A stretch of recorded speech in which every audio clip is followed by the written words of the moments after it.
नमस्कार, हमार नाम नेहा हर और भोजपुरी चस्का देख रहल बानी।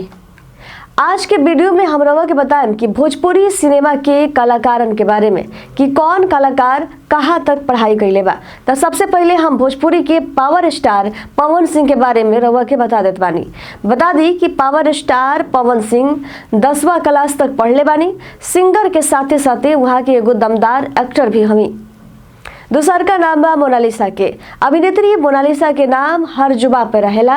यहाँ की ग्रेजुएशन कैले बानी संस्कृत में।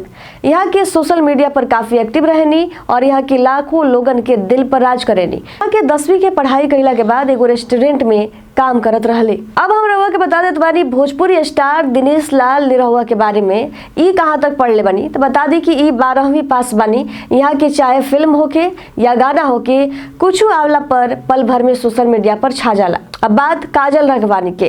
काजल राघवानी के अगर हम बात करी तो यहाँ के ग्रेजुएशन तक पढ़ले बानी। खेसारी लाल यादव के तब बच्चा पहचानेला। बता दी यहाँ के खाली 10वीं ले पढ़ले बानी।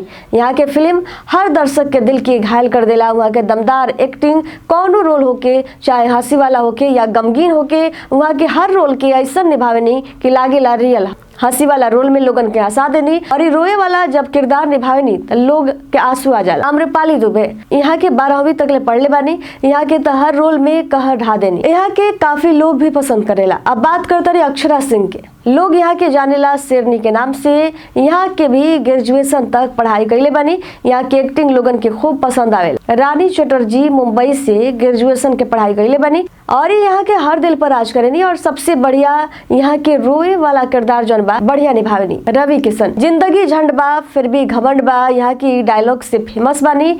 रउआ भी जरूर सुन ले ओके डायलॉग। यहाँ के 12वीं क्लास तक ले पढ़ले बानी। अब बात मनोज तिवारी के। मनोज तिवारी कोनो पहचान के मोहताज नहीं। यहाँ के भी ग्रेजुएशन तक पढ़ाई कैले बानी।